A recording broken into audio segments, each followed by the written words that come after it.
এই প্রতিটা মানুষ জানতে চায় কি হয়েছিল ৭৫-এর ১৫ই আগস্ট। প্রথম কথাটা হচ্ছে যে 15ই আগস্ট কিন্তু কোনো বিচ্ছিন্ন ঘটনা না। এটা সূত্রপাত হয় মুক্তিযুদ্ধ চলাকালীন অবস্থায়। আমরা বুঝতে পেরেছিলাম যে বাংলাদেশের মুক্তিযুদ্ধটা অ্যাকচুয়ালি কাদের ইন্টারেস্টে হচ্ছে, এটাকে আমাদের ইন্টারেস্টে হচ্ছে যে আমরা আমাদের দেশ যুদ্ধ করে স্বাধীন করব, নাকি এটার পেছনে অন্য কোনো উদ্দেশ্য কাজ করছে। যখন 7 দফাতে চুক্তি করে নজরুল ইসলাম আর তাজউদ্দিনকে পারমিশন দেওয়া হলো to establish provisional government in Calcutta, এই 7টা ক্লজ পড়ে সাইন করার পর, দস্তখত করার পরে নজরুল ইসলাম সাহেব ফিট হয়ে পড়ে গিয়েছিলেন যে এটা তো একদম একটা দাস খর, যে আমরা ক্রমান্বয়ে ভারতের একটা করজ রাজ্য, তারপরে একটা অঙ্গরাজ্য হিসেবে অঙ্গরাজ্যে পরিণত হবে বাংলাদেশ, তবু বাংলাদেশ। আর ওই joint declaration between Usmani and general Manekshaw joint command establish করার পর কথা ছিল যে general Usmani on behalf of Bangladesh government will invite General Manekshaw to come and be present as an auxiliary force commander, সহায়ক শক্তির কমান্ডিং চিফ হিসাবে in Sunday ceremony, but the instrument will be signed by the Mufti Fauj commander-in-chief, who was General Usmani, Colonel Usmani. কিন্তু সেটা হতে দেওয়া হলো না। 16ই ডিসেম্বরে যে সারেন্ডার সেরেমনি হলো রেস্ট করতে, সেখানে পরিষ্কার বাংলাদেশের জনগণ দেখতে পেল যে পাকিস্তান আর্মি সারেন্ডার করছে ভারতীয় সেনাবাহিনীর কাছে, এবং সেখানে সাইন করছেন আরোরা ভারতীয় বাহিনীর পক্ষে, আর ওদিকে নিয়াজি পাকিস্তানি আর্মির পক্ষে। সেখানে মুক্তিযোদ্ধারা কোথায়? আমরা পড়ে থাকলাম ঝাড়ুদার হিসাবে ইন্ডিয়ান আর্মির রাস্তা পরিষ্কার করে দেওয়ার কাজে, বনে বাজারে।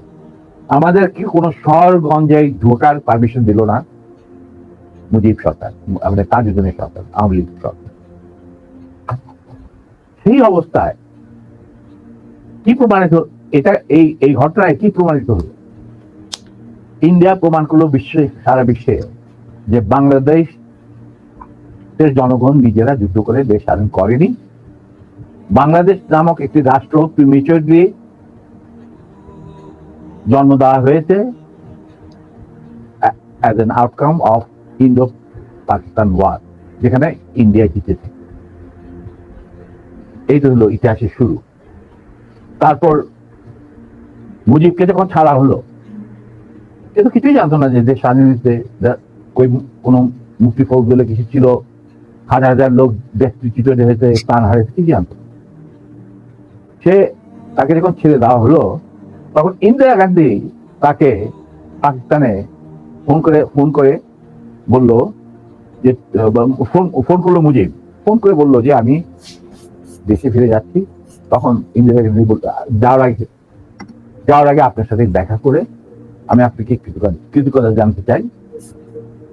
তো তখন ইন্দিরা গান্ধী বললো, কৃতজ্ঞতা জানাবেন, আপনি ফোন না করলে আমি আপনাকে ফোন করতাম, আপনাকে ঢাকায় সরকারে আপনি যাবেন না, আপনি নয়াদিল্লি হয়ে যেতাম। মুজিব সেটাই করলেন, চলে গেলেন নয়াদিল্লি, লন্ডন হয়ে। সেখানে কি হলো, যে 7 দফার চুক্তিতে সাইন করার পর ওয়াইসি সরকার গঠন করেছিল তাজউদ্দিন আর নজরুল ইসলাম, সেই আওয়ামী লীগ বাংলাদেশে ক্ষমতা গ্রহণ করলো সারেন্ডারের পর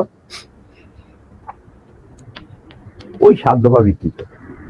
এবং সেই 7 দফাতে মুজিব স্বাক্ষর দেওয়ার পর ফিরে গিয়ে তিনি ক্ষমতা নিজে হাতে নিয়ে নিলেন। তাজউদ্দিন বললো, তাজউদ্দিন তুমি প্রাইম মিনিস্টার থাকবে না, আমি হমুদ প্রাইম মিনিস্টার। তারপর কি হলো, কোন নির্বাচন নাই, কিছু নাই। ওই 70-এর নির্বাচনের সুবাদে তারা ইন্ডিয়ার 4 স্তম্ভ ডুপ্লিকেট বাংলাদেশে ইম্পোর্ট করে তার উপরে একটা সংগঠন বানানো, হুবহু এক। শুধু তাই না, রবীন্দ্রনাথ ঠাকুর, যাকে নিয়ে আমরা নাচানাচি করি এবং অনেকের মানে ভাসে যায়, আপ্লুত হয়ে যায় আবেগে। এই রবীন্দ্রনাথ ঠাকুর একজন ইন্ডিয়ান নাগরিক এবং ইন্ডিয়ার জাতীয় সঙ্গীতের রচয়িতা। আমাদের দেশে তার চেয়েও প্রতিভাবান কবি কাজী নজরুল থাকা সত্ত্বেও আমরা সেই ভারতীয় নাগরিকের একটা গানকে আমাদের জাতির উপরে চাপে দেওয়া হলো জাতীয় সঙ্গীত। পৃথিবীর ইতিহাসে এমন কোন নদীর আর দ্বিতীয়টা আছে বলে আমি মনে করি না। কেন কোন বাংলাদেশে যদি নজরুল ইসলামকে আমরা জাতীয় কবি আখ্যা দিয়ে থাকি, তাহলে নজরুল ইসলামের গান কেন হলো না, বা অন্য কারো গান হতে পারতো জাতীয় সঙ্গীত?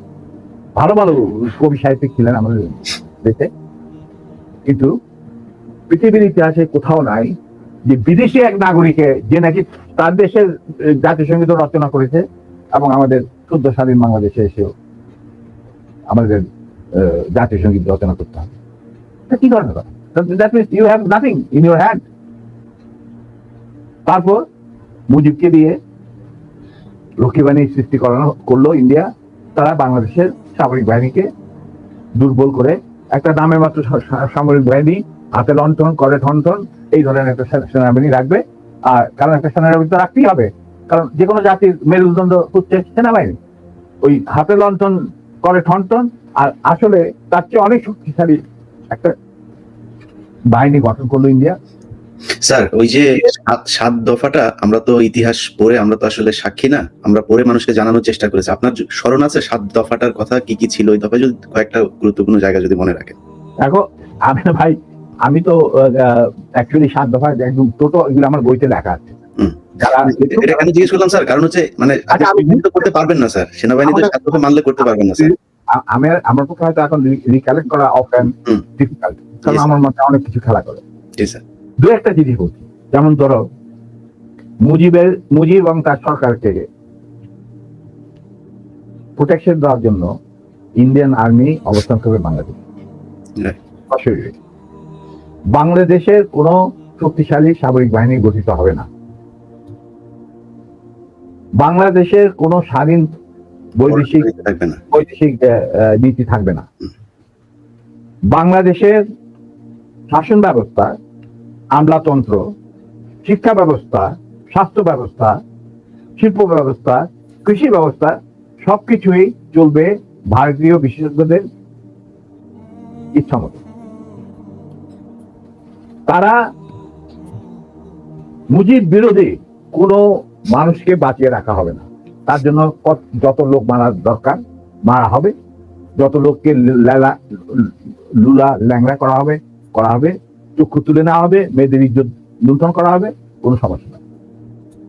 এইভাবে প্রতিপক্ষের উপর ঝাঁপিয়ে পড়ায় 40,000-এরও বেশি লোক মারা গেছে, সেটা সবাই জানে, প্রত্যেক আসছে। তারপর তোমার আমরা একটা করদ রাজ্যে পরিণত হয়ে গেলাম। কিন্তু সমস্যা দেখা দিল যে বাংলাদেশের মাটিতে যদি যে ইন্ডিয়ান সোলজাররা অবস্থান নেয়, তাহলে বিদেশ থেকে কোন দেশেই বাংলাদেশকে স্বীকৃতি দিতে রাজি না। কারণ পাকিস্তান ইতিমধ্যে সিকিউরিটি কাউন্সিল থেকে একটা আইন পাস করে নিল যে বাংলাদেশে কে নিয়ন্ত্রণ করতে ভারত, তাদের সেনাবাহিনীর মাধ্যমে, মুজিব সরকারের মাধ্যমে। অতএব এটা একটা ডিসপিউটেড টেরিটরি, এটা একটা স্বাধীন দেশ নয়। তাই আপনারা স্বাধীন কিভাবে রিকগনাইজ করবেন মুজিবের সরকারকে? এরপর এই অবস্থায় ইন্দিরা গান্ধী করলো মুক্ত, তো আজ মুজিব সরকার। তখন ইন্ডিয়ান সরকার ডিসাইড করলো যে ঠিক আছে, আমাদের সোলজার আমরা ফেরত নিয়ে আসবো, তার পরিবর্তে আমরা জাতীয় রক্ষী বাহিনী বানিয়ে, তাই করা হলো। তো যে কাজটা ইন্ডিয়ান আর্মি করছিল সেটা পরে জাতীয় রক্ষী বাহিনী করলো। আর কি ধরনের অত্যাচার, অবিচার, কি ধরনের মানে হত্যাযজ্ঞ, গুম, খুন এবং অনাচার, অবিচার মুজিব সরকার করছিল, সেটা খতিয়ান তো তুমি আমার কি ভালো জানতে। অনেকে এই বিষয়ে লিখেছেন, সাহসী যারা লিখেছেন, আমিও কিছুটা লিখেছি। সেখানেই শেষ হলো না। তারপর দেখা গেল যে সেই সূতিকাগার থেকে মুজিব কায়েম করলেন একদলীয় এক নায়কত্ব, স্বৈরাশাসন, বাদশা। এবং নিজেকে তিনি আজীবন রাষ্ট্রপতি হিসেবে ঘোষণা দেবেন সিদ্ধান্ত না হল। এই বাকশালের মেম্বার সবাই সেই বাকশাল করার পর মুজিবের শক্তি বেড়ে গেল, তার নিষ্ঠুরতা এমন অসহনীয় পর্যায়ে চলে গেল।